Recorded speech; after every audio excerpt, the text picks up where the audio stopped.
அவருடைய நினைவு நாளில் தமிழ்நாட்டினுடைய அரசியல் எப்படி இருக்கிறது என்பதை பற்றி பேசுவதற்காகவும் இந்த மேடை பயன்படும். எப்படி இருக்கிறது என்பதை என்னை விட நீங்கள் எல்லோரும் அறிவீர்கள். சில நல்லவைகளும் நடக்கின்றன, அதை நாம் ஏற்க வேண்டும். இன்றைக்கு 2 தீர்மானங்களும், நேற்றைக்கு ஒரு தீர்மானமும் சட்டமன்றத்திலே அனைவராலும் ஏற்கப்பட்டு நிறைவேறி இருக்கிறது. உண்மையிலேயே மகிழ்ச்சி தான். வருகிற போது பார்த்தேன், நண்பர் கமல்ஹாசன் கூட ஒரு அறிக்கை விடுத்திருந்தார். இப்படி ஆளுங்கட்சி கொண்டு வருகிறதே என்று பார்க்காமல் எதிர்க்கட்சியும் சேர்ந்து ஆதரித்தது நல்லது என்கிறார். நல்லதுதான். ஒரே ஒரு திருத்தம், ஆளுங்கட்சி கொண்டு வந்த தீர்மானங்களை நாம் இன்றைக்கு ஆதரித்திருக்கிறோம் என்பது உண்மையாக இருக்கலாம். ஆனால் அவையெல்லாம் நாம் கொண்டு வந்த தீர்மானங்கள் தான். அவற்றைத்தான் ஆளுங்கட்சி மறுபடியும் கொண்டு வந்திருக்கிறார். நம்முடைய கொள்கைகள் சார்ந்தவை தான். நீட்டு தேர்வை யார் எதிர்த்தார்கள்? 2010 அது முன்மொழியப்பட்டது. 2014க்கு பிறகு அது தீவிரப்படுத்தப்பட்டது. ஆனால் அதற்கு முன்பே 2006ஆம் ஆண்டே தலைவர் கலைஞர் அவர்கள் பொறுப்பேற்றவுடன் இருந்த நுழைவுத் தேர்வை முதலில் நீக்கியவர் கலைஞர் தான். என்றைக்கும் நீங்கள் எண்ணி பார்க்கலாம். இது மட்டுமல்ல, இன்றைக்கு FCRA என்கிற அந்த சட்ட திருத்தத்தை எதிர்த்து நம்முடைய தமிழ்நாடு சட்டமன்றத்தில் ஒரு தீர்மானம் நிறைவேற்றப்பட்டிருக்கிறது. ஒருமனதாக கண்டிப்பாக நிறைவேற்றப்பட வேண்டிய தீர்மானம் நாம் மக்களுக்கு சொல்ல வேண்டும். அந்த FCRA என்கிற எழுத்துகள் என்ன சொல்லுகின்றன என்பது நாம் இங்கே இருக்கிற தோழர்களெல்லாம் ஒவ்வொருவரும் எல்லோரிடத்திலும் எடுத்து சொல்ல வேண்டும்.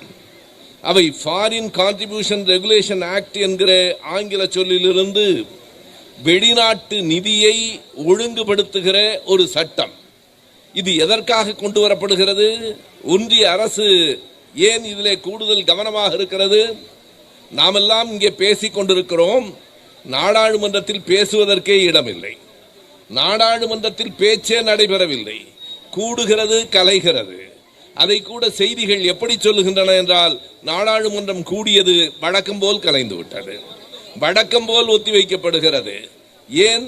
இன்றைக்கு நான் இங்கே இந்த மேடைக்கு வருகிற போது கைபேசியிலே வந்த ஒரு செய்தி, த பிரேக்கிங் நியூஸ் என்று போட்ட செய்தியை பார்த்தேன். வேறொன்றுமல்ல, வந்தே மாதரம் பாடலை பாடுகிற போது யாரேனும் அவமதித்தால் அவர்களுக்கு சிறை தண்டனை என்கிற சட்டம் நிறைவேறி இருக்கிறது, ஜனாதிபதி ஒப்புதல் கொடுத்திருக்கிறார் என்று செய்தி வந்திருக்கிறது. ஆனால் அதுவும் நாடாளுமன்றத்திலே விவாதிக்கப்படவில்லை. ஜனகணமன என்பது ஒரு பாட்டு. எண்ணி பாருங்கள், நேற்றைக்கு ஒரு தீர்மானம் சட்டமன்றத்திலே தமிழ்தாய் வாழ்த்துதான் முதலில் பாடப்பட வேண்டும். நல்லது. யார் கொண்டு வந்தார்கள்? நெஞ்சிலே கை வைத்து சொல்லுங்கள். ஆளுங்கட்சி நண்பர்களே, குறிப்பாக அமைச்சர் ஆதவர்ஜுனா அவர்களே, கொஞ்சம் அதிகம் பேசுகிறவர் அவர்தான். அவருக்கு உயரமும் அதிகம், பேச்சும் அதிகம். முதலமைச்சர் பேசாமல் இருந்தாலும் முதல் போட்ட அமைச்சர் பேசிக்கொண்டே இருக்கிறார். நண்பர்களே, என்றைக்கும் ஒன்றை நினைவிலே வைத்துக் கொள்ள வேண்டும். ஆணவம் அழிவுக்கு முன்னால் வரும். யானை வரும் பின்னால், மணி ஓசை வரும் முன்னால் என்பது போல ஆணவம் வரும் முன்னால், அழிவு வரும் பின்னால் என்பதை ஆதவ அர்ஜுனாவுக்கு யாராவது கொஞ்சம் எடுத்து சொல்லுங்கள். செங்கோட்டையன் கட்சி மாறினார், OPS கட்சி மாறினார். இவர் ஏதோ ஒரே கட்சியிலேயே காலம் முழுவதும் இருந்தது போல நம்முடைய பெண் நிறுவனத்திலே இருந்தார். அவர் மூலமாகத்தான் ஐபாக் செய்திகள் எல்லாம் கசிந்திருக்கின்றன என்று இன்றைக்கு சொல்லப்படுகிறது. அதற்கு பிறகு விடுதலை சிறுத்தைகளுக்கு போனார். அங்கே இருந்து விஜய்க்கு தாவினார். இவர் தாவி இவருடைய உயரத்துக்கு இவ்வளவு தாவுவது அவ்வளவு நல்லதில்லை.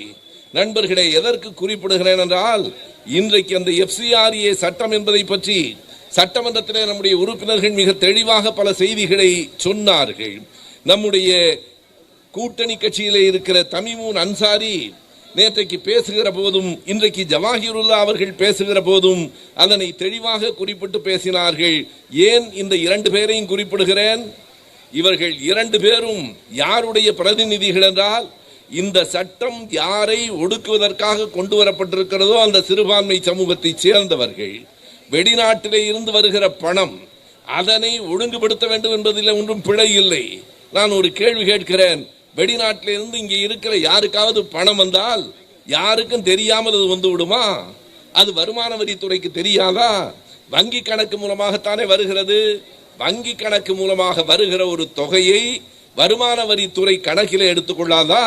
நான் கேட்கிறேன், எதற்காக இவர்கள் இதனை கொண்டு வருகிறார்கள் என்றால், இது சிறுபான்மையினரினுடைய நிறுவனங்களுக்கு பணம் போய் சேரக்கூடாது. 3332 நிறுவனங்கள் 2010 இருந்தன. அதில் பாதியாக இன்றைக்கு குறைந்து விட்டது. எப்படி? இங்கே இருக்கிற இந்த அரசு இந்த சட்ட திருத்தத்தின்படி எத்தனை முறை திருத்தம் எப்போது கொண்டு வரப்பட்டது? சிறுபான்மை மக்களை குறிவைத்து கொண்டு வரப்படுகிற ஒரு சட்டம். நான் கூறுகிறேன், எந்த மதத்தில் இருப்பது என்பது அவரவர் விருப்பம்.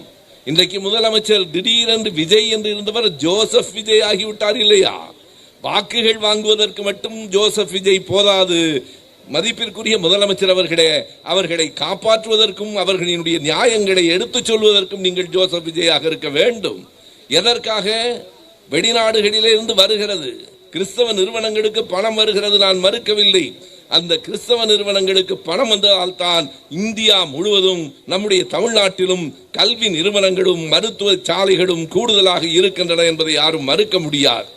ஆனால் இன்றைக்கு என்ன செய்கிறார்கள்? அதை தடுக்க வேண்டும். இப்போது நாம் இன்னொரு கேள்வி கேட்கலாமா? சிறுபான்மை நிறுவனங்களுக்கு மட்டும்தான் வருகிறதா? RSSக்கு பணம் வரவில்லையா? வெளிநாட்டிலிருந்து வந்து குவிகிற பணத்துக்கு கணக்கு வைத்திருக்கிறீர்களா? RSS ஆவது தனி அமைப்பு. நான் நேரடியாகவே சொல்லுகிறேன், PM கேர் ஃபண்ட் என்று ஒன்று இருக்கிறது. பிரதம மந்திரி பெயராலே ஒரு கணக்கு. அந்த கணக்கில் எவ்வளவு பணம் இருக்கிறது? எதை வேண்டுமானாலும் நீங்கள் RTI என்று சொல்லுகிற தகவல் அறியும் உரிமை சட்டத்தின் கீழ் பெற முடியும். ஆனால் PM கேர் ஃபண்டினுடைய கணக்கை பெற முடியாது. இப்போதும் இருக்கிற சட்டம் அதுதான்.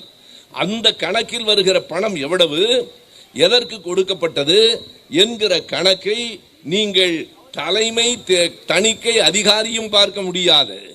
அந்த கணக்கை நீங்கள் தகவல் அறியும் உரிமை சட்டத்திலிருந்தும் பெற முடியாது. எனவே அதனை எதிர்த்து இன்றைக்கு கொண்டு வரப்பட்டிருக்கிறது. நான் அதைத்தான் சொன்னேன். ஆளும் கட்சி கொண்டு வந்தாலும், நமக்கு எதிராக இருக்கிற கட்சி கொண்டு வந்தாலும், நம்மை தீய சக்தி என்று தெரு தெருவாக பேசியவர்கள் கொண்டு வந்தாலும் கூட நாம் நல்லவைகளை ஆதரிப்பதால் நாம் எப்போதும் தூய சக்தி என்பது அவர்களுக்கு புரிந்தாக வேண்டும். பாருங்கள், நம்முடைய டாக்டர் விஜயபாஸ்கரும் தூய சக்தி ஆகிவிட்டார்.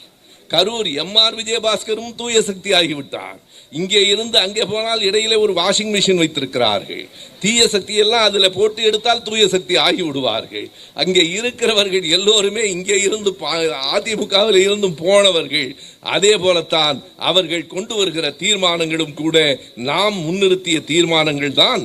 தமிழ்தாய் வாழ்த்து பாட வேண்டும் என்று யார் முதலாக ஆணை வெளியிட்டது? நம்முடைய முத்தமிழறிஞர் தலைவர் கலைஞர் அவர்கள் தான். 1970 ஆண்டு நவம்பர் மாதம் 20 அவர்தான் அந்த ஆணையை கொண்டு வந்தார். அதற்கு பிறகு கண்டிப்பாக பாடப்பட வேண்டும் என்று ஜெயலலிதா இன்னொரு ஆணையை கொண்டு வந்தார். நம்முடைய தலைவர் முத்துவேல் கருணாநிதி ஸ்டாலின் 21வது ஆண்டு ஒரு ஆணையை வெளியிட வேண்டிய கட்டாயம் நேர்ந்தது. எதற்காக என்றால், அந்த ஆணை என்ன என்று உங்களுக்கு நினைவிருக்கும். தமிழ்தாய் வாழ்த்து பாடப்படுகிற போது மேடையிலும் அரங்கிலும் இருக்கிற எல்லோரும் மாற்றுத்திறனாளிகளை தவிர அத்தனை பேரும் எழுந்து நிற்க வேண்டும். என்னடா, ஒரு தமிழ்தாய் வாழ்த்து பாடுகிற போது எழுந்து நிற்க வேண்டும் என்று ஆணை கொண்டு வர வேண்டுமா? அதற்கு ஒரு தேவை இருந்தது. 2018 ஆண்டு சமஸ்கிருத அகராதி வெளியீட்டு விழாவிலே கலந்து கொண்ட சங்கராச்சாரியார் மேடையிலே தமிழ்தாய் வாழ்த்து பாடும்போது எழாமல் அமர்ந்திருந்தார்.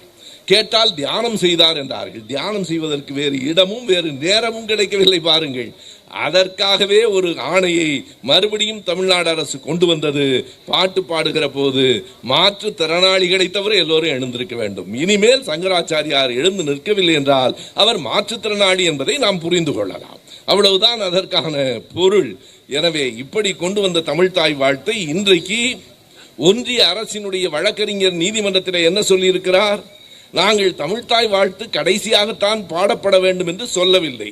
சரி, பிறகு ஏன் அந்த ஆளுநர் பங்கேற்ற அந்த நிகழ்ச்சியிலே கடைசியாக பாடப்படுகிறது?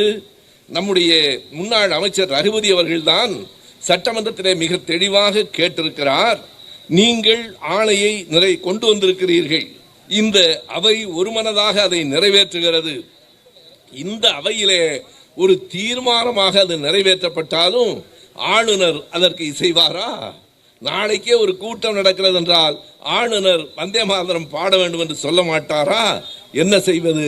வெறும் தீர்மானம், வெறும் ஆணை போதாது, ஒரு சட்டமாக அது இயற்றப்பட வேண்டும் என்பதை நம்முடைய திமுக கழக உறுப்பினர்கள் தான் சட்டமன்றத்தில் இன்றைக்கு எடுத்து சொல்லி இருக்கிறார்கள்.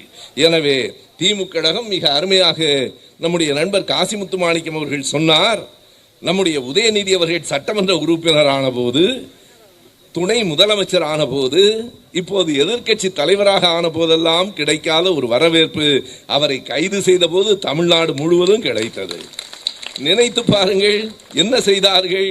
நீங்கள் சென்னையிலே வடக்கு தஞ்சையிலே பதிவு செய்யப்பட்டிருக்கிறது என்றால் அங்கே கொண்டு போய் தான் விசாரிப்போம் என்றார்கள். கடைசியாக அவர்களால் தஞ்சைக்கு கொண்டு போக முடிந்ததா? செங்கிப்பட்டியிலே விசாரித்தால் என்ன, பிறகு சென்னையிலே விசாரித்தால் என்ன? நீங்கள் செங்கிப்பட்டியில் விசாரிக்கலாம் என்றால் சென்னையிலேயே விசாரிக்கலாம். ஆனாலும் ஏன் செங்கிப்பட்டி வரைக்கும் அழைத்து சென்றார்கள் என்றால், என்ன இருந்தாலும் முதலமைச்சர் விஜயும் எதிர்க்கட்சி தலைவர் உதயநிதி அவர்களும் ஒன்றாக படித்தவர்கள், ஒன்றாக நடித்தவர்கள். அந்த நட்பு மாறாமல் அவருக்கு ஒரு ரோட் ஷோ என்பதை அரசாங்கம் தன் செலவில் நடத்திற்று. அதுதானே ஒரு பெரிய சாலை வலம் நடந்தது. எல்லோரும் பார்க்கட்டும். அன்றைக்கு ஒரு நாள் முழுவதும் நீங்கள் எண்ணி பாருங்கள், வேறு ஏதாவது வேலை நடந்ததா? வேறு ஏதாவது செய்தி வந்ததா? தொலைக்காட்சியை எப்போது திருப்பினாலும் இப்போதுதான் திண்டிவனத்துக்கு போயிருக்கிறார், இங்கே இருந்து அடுத்து விழுப்புரத்தை தாண்டுகிறார் என்று யாருக்கும் ஒரு பெரிய பதவியேற்க போகிறவருக்கு கூட இவ்வளவு விளம்பரம் ஊடகங்களிலே கிடைக்காது. நான் எண்ணி பார்த்தேன், தலைவர் கலைஞர் அவர்கள் எழுதுவார், 1964 பிப்ரவரி 16 என் வாழ்நாளில் மறக்க முடியாத நாள் என்று நெஞ்சுக்கு நீதியிலே எழுதுவார். அந்த நாளிலே என்ன நடந்தது? அப்போதுதான் இந்திய எதிர்ப்பு போராட்டம் கொழுந்து விட்டு எரிந்து கொண்டிருந்தது.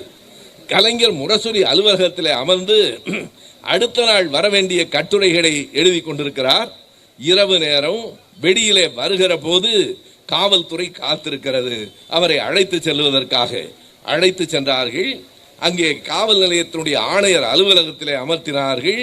அடுத்த நாள் காலையில் பாருங்கள் எவ்வளவு ஒரு பெரிய ஒற்றுமை என்று. அடுத்த நாள் எங்கே போய் தேநீர் கொடுத்தார்கள்?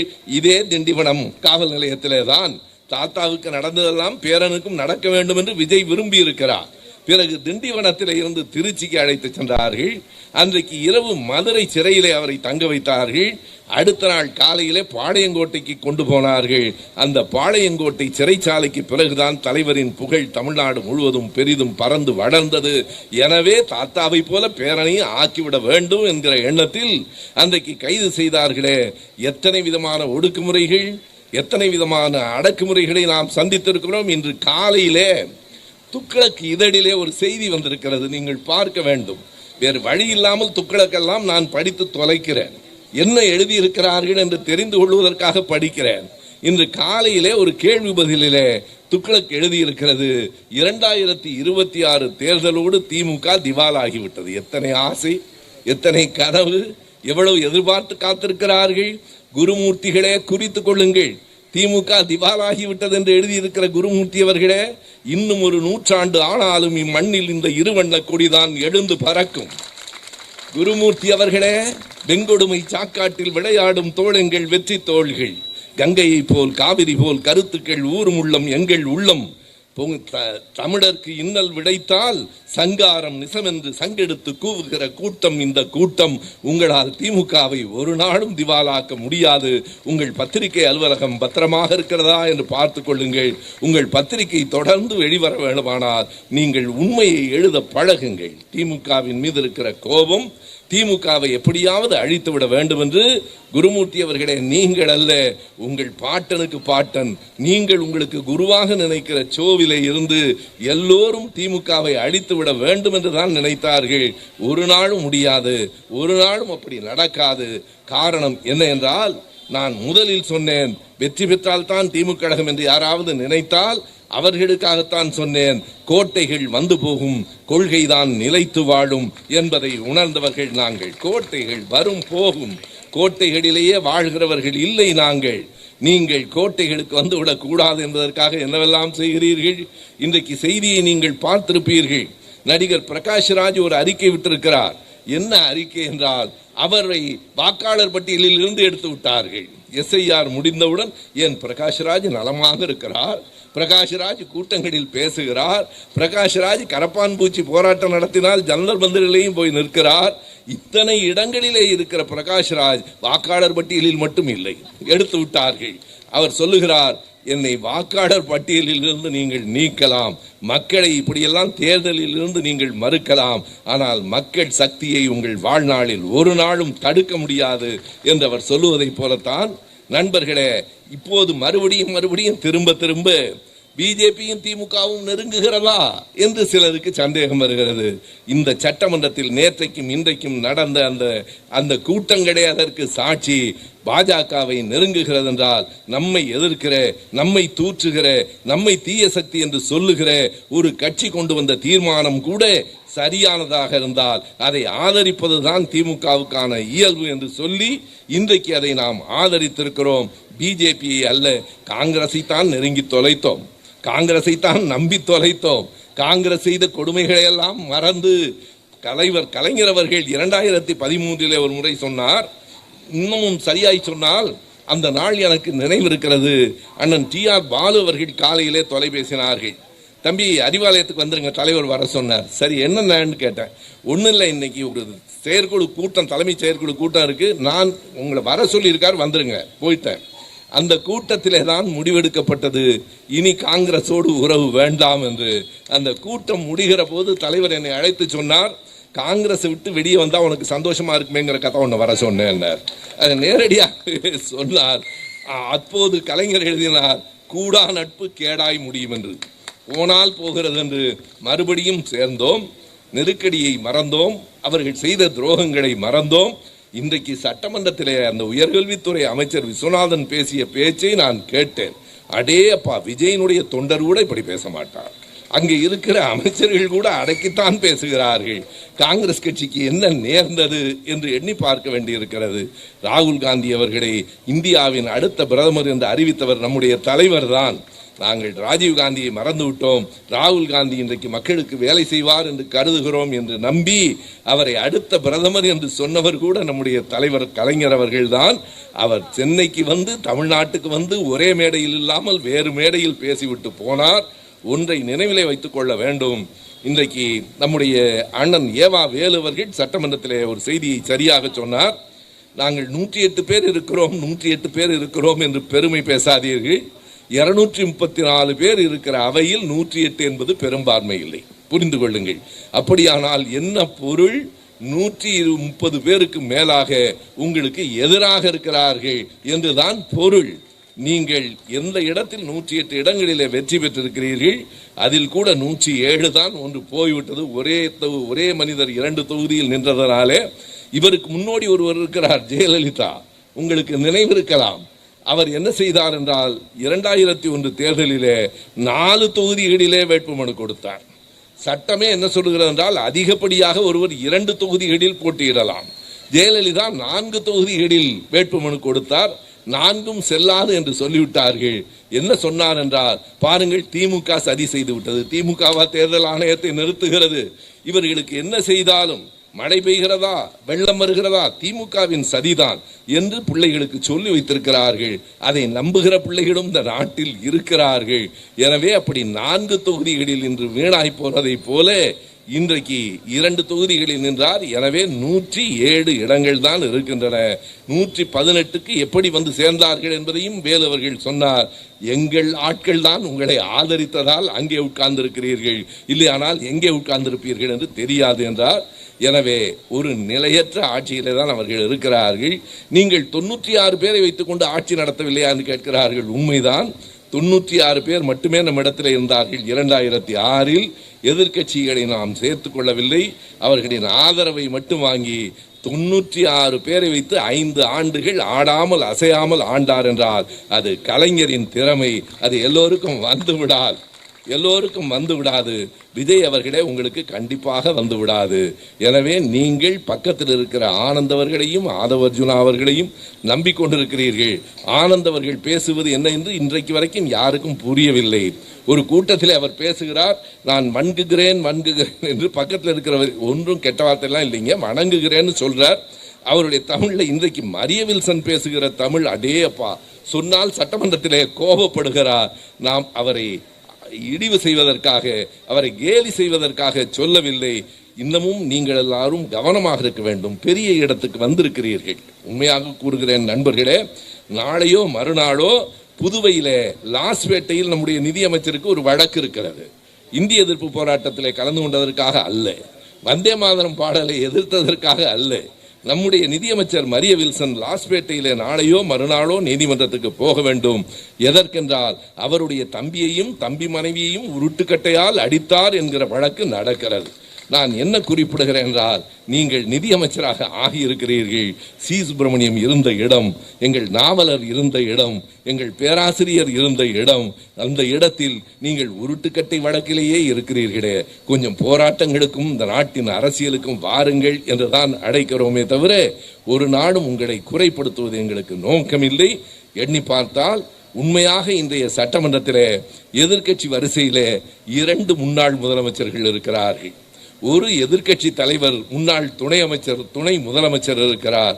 இது உங்களுக்கு கிடைத்திருக்கிற ஒரு மிகப்பெரிய வாய்ப்பு. இது ஒரு பெரிய கௌரவம். 2 முன்னாள் முதலமைச்சர்களும் ஒரு முன்னாள் துணை முதலமைச்சரும் அமர்ந்திருக்கிற இடத்திலே நீங்கள் முதலமைச்சராக அமர்ந்திருக்கிறீர்கள். நான் வேடிக்கைக்கு சொல்லவில்லை.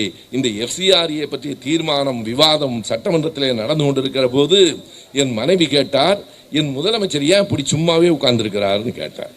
நான் சொன்னேன், ஒரே ஒரு கேள்வி நான் கேட்கிறேன், FCRA உனக்கு தெரியுமா என்று கேட்டேன். எனக்கு தெரியல. இப்போ FCRA பற்றி இங்கே எல்லோரும் பேசுகிறோம் என்றால் அந்த இடத்தில் உன்னை உட்கார வைத்தால் எப்படி இருப்பேன்னு கேட்டேன். வேற விதி இல்லைன்னு அதே தான் அவரும். அவர் ஒன்றும் பெரிய வித்தியாசமே இல்லை. அவர் வேணும்னு இல்லை, அவர் என்னையவோ பேசுகிறானுங்களே எல்லா பயிலும்ட்டு அவர் பாட்டு உட்கார்ந்துருக்கிறார். எனவே இதுதான் இன்றைக்கு இருக்கிற நிலை. நாட்டின் நிலைமைகள் மாறும். நாம் ஒரு நாள் அவசரப்படுத்துவதும் இல்லை, யாரையும் அலங்கோலப்படுத்துவதும் இல்லை. ஒன்றை மட்டும் நினைவிலே வையுங்கள், எந்த கட்டத்திலும் இந்த கூட்டம் உறுதி குலையாமல் ஒன்றாக நிற்போம். என்றைக்கும் இந்த நாட்டுக்காக. அதாவது ஒரு முறை தென்கட்சி அவர்கள் சொன்னார், அவர் கூட்டத்தில் பேசிட்டு இருக்கும்போது, ஒரு திருமண வீடு பேசிக்கொண்டிருக்கிற போது ஒரு சீட்டு கொடுக்குறாங்க. பொதுவாக பேசிக்கொண்டிருக்கிறவர்களுக்கு சீட்டு கொடுத்தால் எதற்கென்று உங்களுக்கு தெரியும், பேச்சை முடிச்சிருங்க. ஆனால் அவர் படிக்கிறார், தொடர்ந்து பேசுங்கள்னு இருக்கு. பேசுகிறார். ஒரு 10 நிமிடத்துக்கு பிறகு மறுபடியும் சீட்டு கொடுக்குறாங்க. பார்க்கிறார், தொடர்ந்து பேசுங்கள்னு இருக்கு. 3வது சீட்டு வரும்போது தான் அவருக்கு உண்மை தெரிகிறது, இன்னும் சாப்பாடு தயாராகல, தொடர்ந்து பேசுங்கள் என்பது போல பிரபாகர் ராஜா தொடர்ந்து பேசுங்கள் என்று சொல்லுவது நாம் கருத்துக்களை பரிமாறிக்கொள்ள வேண்டும் என்பதற்காக மட்டுமில்லை. நண்பர் கோவிச்செழியன் அருகிலே வந்து விட்டார். வருகிற வரைக்கும் மழை வேறு இருக்கிறது. பேசலாம். பேசுவதற்கு ஏராளமான செய்திகள் இருக்கின்றன. நாம் என்ன பேச வேண்டும், அடுத்து நம்முடைய பயணம், அரசியல் பயணம் எப்படி அமைய வேண்டும்? ஒன்றை நினைவுபடுத்திக் கொள்ளுங்கள், ஆட்சியிலே இல்லாமல் இருக்கிற காலமெல்லாம் நாம் அரசியலிலே இல்லாமல் இருக்கிற நேரம் இல்லை. அப்படி பார்த்தால் 76 எத்தனை கொடுமைகள் ஆட்சியிலே இல்லை என்பது மட்டுமல்ல, அன்றைக்கு நடந்த கொடுமைகளைப் போல இங்கே இருக்கிற பெரியவர்கள் அறிவார்கள், சின்ன பிள்ளைகளுக்கு தெரிந்திருக்காது. பெரியார் திடலில் நடந்த ஒரு நிகழ்வை சொல்லுகிறேன். அங்கே என்ன நடக்கிறது? பெரியார், தந்தை பெரியார் என்று எழுதக்கூடாது என்று தணிக்கையிலே சொல்லுகிறார்கள். எந்த பத்திரிகையில்? பெரியார் திடலிலிருந்து திராவிடர் கழகம் வெளியிடுகிற விடுதலை ஏட்டில் தந்தை பெரியார் என்று எழுதக்கூடாது, ஈவே ராமசாமி என்று தான் எழுத வேண்டும் என்கிறார்கள். அவர்கள் எந்த அளவுக்கு நெருக்கடி கொடுத்தார்கள் என்பதை நான் இப்போது மறுபடியும் எண்ணி பார்க்கிறேன். நம்முடைய முதலமைச்சர் என்ன செய்கிறார்? வெற்றி பெற்றவுடன் திடலுக்கு போய் ஆசிரியரை பார்க்கிறார். அதற்கு முன்னால் ஓடி வந்து பெரியார் சிலைக்கு மாலை வைக்கிறார். எங்களினுடைய கொள்கை தலைவர் யார் என்றால் 5 பேரில் பெரியாரை முன்னே நிறுத்திக் கொள்ளுகிறார். ஆனால் திராவிடர் கழகம் நீட்டு தேர்வை எதிர்த்து பேரணி நடத்துகிறது என்றால் அதற்கு தடை விதிக்கிறார். எண்ணி பாருங்கள், நீட்டு தேர்வை நீங்களும் எதிர்க்கிறீர்கள், நாங்களும் எதிர்க்கிறோம். திராவிடர் கழகம் ஒரு பேரணி நடத்துகிறது.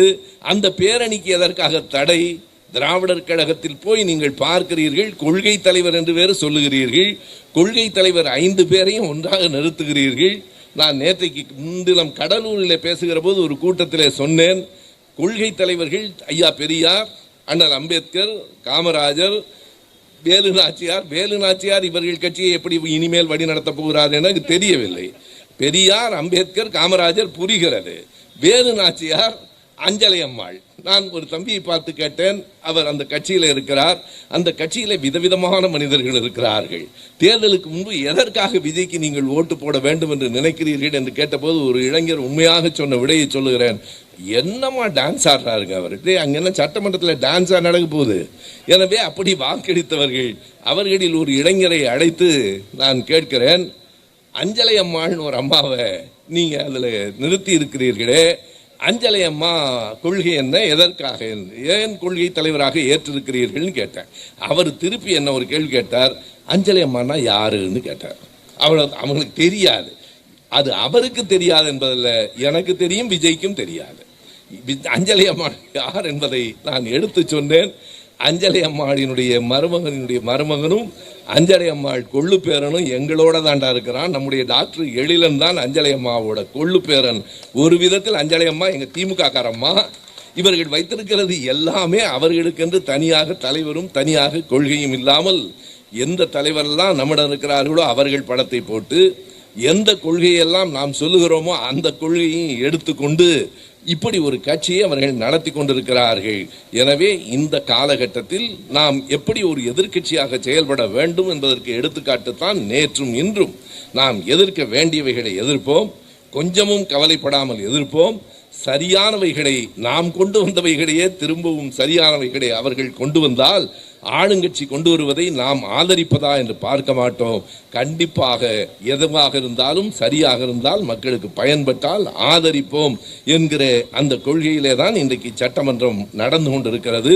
சட்டமன்றத்திலே நம்முடைய உறுப்பினர்கள் பலர் முன்னாள் அமைச்சர்கள், நீண்ட அனுபவம் உடையவர்கள். நேற்றைக்கு நடந்த ஒரு நிகழ்வை நீங்கள் பார்த்திருப்பீர்கள். நம்முடைய முன்னாள் அமைச்சர் அண்ணன் MRK பன்னீர்செல்வம் அவர்கள் பேசுகிற போது ஒரு செய்தியை கொடுக்கிறார். இந்த நிதிநிலை அறிக்கையில் நிறைய இடங்களில் முட்டு கொடுத்திருக்கிறீர்கள் என்கிறார். உடனே அவைத்தலைவர் JCD பிரபாகரன் சொல்லுகிறார், அப்படியெல்லாம் சொல்லக்கூடாது, முட்டு கொடுத்தல் என்கிற வார்த்தையெல்லாம் அவை குறிப்பிலிருந்து நீக்கி விடுவேன் என்கிறார். MRK அதற்கு ஒரு விடை சொன்னார், மன்னிக்க வேண்டும், நான் நிதிநிலை அறிக்கையில் இருக்கிற வரியை படித்தேன் என்றார். நிதிநிலை அறிக்கையில தான் இருக்கு, வாழைக்கு முட்டு கொடுத்தல் நிதி என்று அவர்கள் எழுதியிருக்கிறார்கள். என்ன என்றால் நிதிநிலை அறிக்கையை அவர்களே படிக்கவில்லையோ என்று தோன்றுகிறது. MRK சொன்னார், முட்டு கொடுத்தல் என்பது நிதிநிலை அறிக்கையில் தொடர்ந்து திரும்ப திரும்ப வருவதைத்தான் நான் எடுத்து சொன்னேன் என்று சொன்னார். ஒரு வித்தியாசமான ஒரு அவையாக அது நடந்து கொண்டிருக்கிறது. இன்றைக்கு அவைத்தலைவர் JCD பிரபாகரன் அவர்கள் எடப்பாடியினுடைய பேச்சை நிறுத்துவதற்கு பட்ட பாட்டை நான் பார்த்தேன். என்ன சொன்னாலும் எடப்பாடி என்ன சொல்றாருன்னா, நான் விவசாயி, நான் அப்பா நீ சட்டமன்றத்தில் அதற்கான நேரம் இருக்கிறது என்றால் நான் விவசாயி பேசுவேன். ஏறத்தாழ 3/4 மணி நேரம் இன்றைக்கு எடப்பாடி அவர்கள் பேசினார். எனவே இன்றைய சட்டமன்றமானாலும் அரசியல் கட்சிகள் ஆனாலும் எப்படி நடந்து கொண்டிருக்கின்றன, உண்மையாகவே அதிமுகவுக்கு நேர்ந்திருக்கிற இந்த நிலை இருக்கிறதே, அது திட்டமிட்டு உருவாக்கப்பட்டது. கவனத்திலே கொள்ளுங்கள். நான் தேர்தலுக்கு முன்பே சொன்னேன், இந்த தமிழ்நாட்டை மட்டுமல்ல அதிமுகவையும் தலைவர் அவர்களே நீங்கள் தான் காப்பாற்ற வேண்டும். அதிமுகவை திட்டமிட்டு அழித்துக் கொண்டிருக்கிறார்கள் என்று சொன்னேன். இன்றைக்கு என்ன நடக்கிறது என்று சொன்னால், அதிமுகவிலே இருந்து கொஞ்சம் கொஞ்சமாக நீங்கள் எங்காவது எண்ணி பார்ப்பீர்களா? நம்முடைய மாசு அவர்கள் இருக்கிறார். அவர் இந்த மேடையில் நின்று கொண்டு நம்முடைய தலைவரை பற்றி தாக்கி பேசினால் இது எந்த கட்சியினுடைய கூட்டம்? அவர் எந்த கட்சி உறுப்பினர்? நேர்மையாக ஒன்றை செய்ய வேண்டும். நீங்கள் ஒரு கட்சியிலே இருந்தால் அதற்கு உண்மையாக இருக்க வேண்டும், அந்த தலைமைக்கு கட்டுப்பட்டு இருக்க வேண்டும். இல்லையானால் அந்த கட்சியை விட்டு விலக வேண்டும். கட்சிக்கு உள்ளே இருந்து கொண்டு தலைவரை நீங்கள் இப்படி பேசுவது என்பது கட்சியை அணு அணுவாக சிதைப்பது. இது திட்டமிட்டு நடக்கிறது, தற்செயல் இல்லை. பாஜகவினுடைய நோக்கமே அதிமுகவை அழித்து விட்டு அந்த இடத்துக்கு தான் வர வேண்டும் என்று நினைத்தார்கள். ஆனால் அந்த இடத்திற்கு விஜய் வந்து சேர்ந்தார். எல்லா திட்டங்களுக்கும் வெற்றி என்று பெயர் வைத்திருக்கிறாரே, எதனால் என்று ஒரு நண்பர் கேட்டார். வேறொன்றுமல்ல, எல்லாம் வெற்றி திட்டம், வெற்றி கழகம், வெற்றி சீர் என்றால் எதற்கென்றால் நண்பர்களே, விஜய் என்கிற சொல்லுக்கு தமிழில் வெற்றி என்று பெயர். தன்னுடைய பெயரை எல்லா திட்டத்துக்கும் அவர் வைத்துக் கொண்டிருக்கிறார். அதற்கு ஒரு பூச்சு விஜய் திட்டம் என்று இல்லாமல் வெற்றி திட்டம் என்று சொல்லிக் கொண்டிருக்கிறார்கள். அந்த முதலமைச்சரினுடைய தந்தையார் சந்திரசேகர் அவர்கள் ஒரு பேட்டியிலே சொல்லுகிறார், முதலமைச்சர் எதற்கும் பேசுவதே இல்லையே, ஊடகங்களிலும் பேசுவதில்லை, சட்டமன்றத்திலும் பேசுவதில்லை, எந்த இடத்திலும் பேசுவதே இல்லையே என்று கேட்டால் அவர் சொல்லுகிறார், 60 ஆண்டுகளாக பேசி பேசியே இந்த நாட்டை கெடுத்து விட்டார்கள். எனவே அவர் பேசாமல் இருக்கிறார் என்பதை ஒரு காரணமாக சொல்லுகிறார். நான் கேட்கிறேன், பேசாமல் இருப்பது ஒரு முதலமைச்சருக்கான தகுதியா? பேசாமல் இருப்பது நான் நேரடியாக பார்த்திருக்கிறேன். தலைவர் கலைஞர் அவர்களின் நினைவு நாளில் பேசுகிற போது அந்த செய்தியை நான் குறிப்பிட வேண்டும். அறிவாலயத்தில் இருந்து வெளியே வருகிற நேரத்தில் தலைவர் அவர்கள் அவருடைய காரிலே ஏறுகிற போது ஊடகவியலாளர்கள் எதிர்வரிசையிலே நின்று கொண்டிருப்பார்கள். இவரிடத்திலே கூட வரவில்லை. காரிலே ஏறுகிற போது கலைஞர் என்ன சொல்வார் என்றால், அழைத்து, அப்போது 1000 விளக்கு உசேன் இருந்தார். உசேன், அங்க என்ன எல்லாரும் நின்றுட்டு இருக்காங்களே அண்ணா, அவங்க ஏதாவது நின்றுட்டு இருப்பாங்க, நீங்க புறப்படுங்க. ஐயோ, நமக்காக காத்துட்டு இருக்கிறான், அவனை விட்டுட்டு கூப்பிடும்பார். ஊடகவியலாளர்களை அழைத்து விடை சொன்னவன் எங்கள் தலைவர். ஊடகவியலாளர்களை பார்த்து ஓடுகிறவர் இன்றைக்கு முதலமைச்சர். அதுதான் பெரிய வேறுபாடு. இவர் கூப்பிடுவார், வர சொல்ல, என்ன வேணும் என்று கேட்பார். எதை கேட்டாலும் சொல்லுகிற துணிச்சல் இருக்கிற காரணத்தால், எதை பற்றியும் சொல்லுகிற தெளிவு இருக்கிற காரணத்தால் கலைஞரால் ஊடகவியலாளர்களை அழைத்து கேள்விகளுக்கு விடை சொல்ல முடிந்தது. எது பற்றியும் தெரியாதவர்கள் ஊடகவியலாளர்களிடமிருந்து தப்பித்துக் கொள்வது எப்படி என்பதை தவிர வேறு சிந்தனை அற்றவர்களாக இருக்கிறார்கள். அவர் எப்படி வேண்டுமானாலும் இருந்து போகட்டும், நம் கவலை இல்லை. அவர் நமக்கான முதலமைச்சராக இருக்கிறாரே என்பதற்காக கவலைப்பட வேண்டியிருக்கிறார்.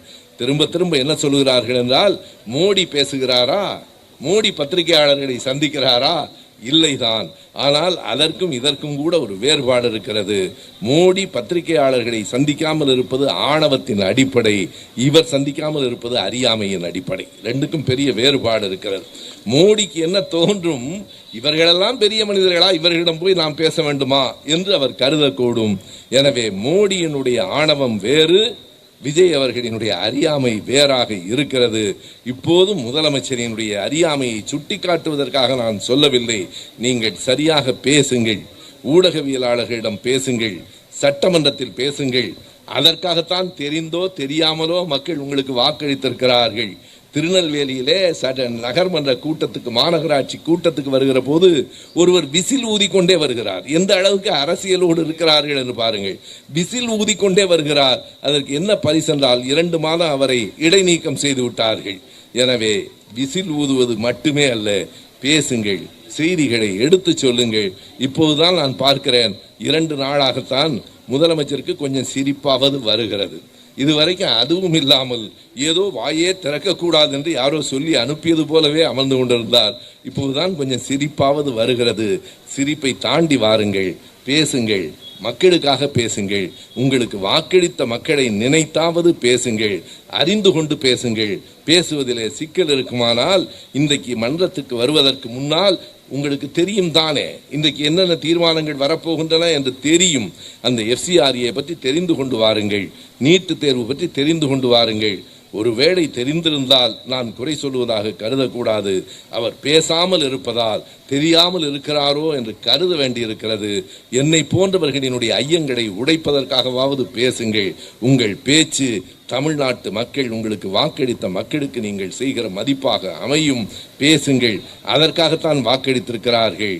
நீங்கள் பல செய்திகளை முன்னிறுத்துங்கள், விவாதங்களில் கலந்து கொள்ளுங்கள். நாங்கள் கேட்பதெல்லாம் இனிமேலாவது முதலமைச்சராக வாருங்கள். பாரதி கிருஷ்ணகுமார் எம்ஜிஆரை பற்றி எழுதுகிற போது சொல்லுவார், அவர் 40 ஆண்டு காலம் திரைப்படத்துறையை ஆண்டார், 10 ஆண்டு காலம் முதலமைச்சராக நடித்தார் என்பார். 10 ஆண்டு காலம் முதலமைச்சராக நடித்தது போல நீங்களும் இருக்கிற காலத்தில் முதலமைச்சராக நடிப்பது என்பதை தாண்டி மக்களுக்கான முதலமைச்சராக உங்களை மாற்றிக்கொள்ளுங்கள் என்று கேட்கிறோம். நாங்கள் சொல்லுவது உங்களுக்கு ஒரு விதத்திலே நன்மை செய்வதற்காகத்தான். மாறுங்கள். இந்த நாட்டுக்காக, உங்களுக்கு வாக்களித்தவர்களுக்காக உங்களை நீங்கள் தயார்படுத்திக் கொள்ளுங்கள். திமுக கழகம் எதற்கும் அணியமாக இருக்கும். ஆளுங்கட்சியாகவும் எங்களுக்கு இருக்க தெரியும், சரியான எதிர்க்கட்சியாகவும் இருக்க தெரியும். பல ஆண்டுகள் நாங்கள் எதிர்க்கட்சியாகவும் இருந்திருக்கிறோம். தலைவர் கலைஞர் அவர்கள் அவருடைய திறமைக்கும், அவருடைய அறிவுக்கும், அவருடைய அனுபவத்துக்கும் ஜெயலலிதாவினுடைய ஆட்சியிலே எதிர்க்கட்சியாகத்தான் நாம் இருந்தோம். அதையும் எண்ணி பார்க்க வேண்டும். ஒரு முறை தலைவர் கலைஞர் அவர்களோடு காரில் பயணம் செய்து கொண்டிருக்கிற நேரத்திலே நான் கேட்கிறேன், ஐயா, நீங்கள் காமராஜரோடும் ராஜாஜியோடும் அரசியல் நடத்தி இருக்கிறீர்கள். அதற்கு பிறகு போனால் போகிறது உங்கள் 40 ஆண்டு கால நண்பர் எம்ஜிஆரோடும் நடத்தி இருக்கிறீர்கள். இப்போது ஜெயலலிதாவோடு அரசியல் நடத்த நேர்ந்திருக்கிறதே என்று எப்போதாவது நீங்கள் வருத்தப்பட்டிருக்கிறீர்களா என்று கேட்டபோது அவர் சொன்னார், அப்படி பார்க்கக்கூடாதுப்பா.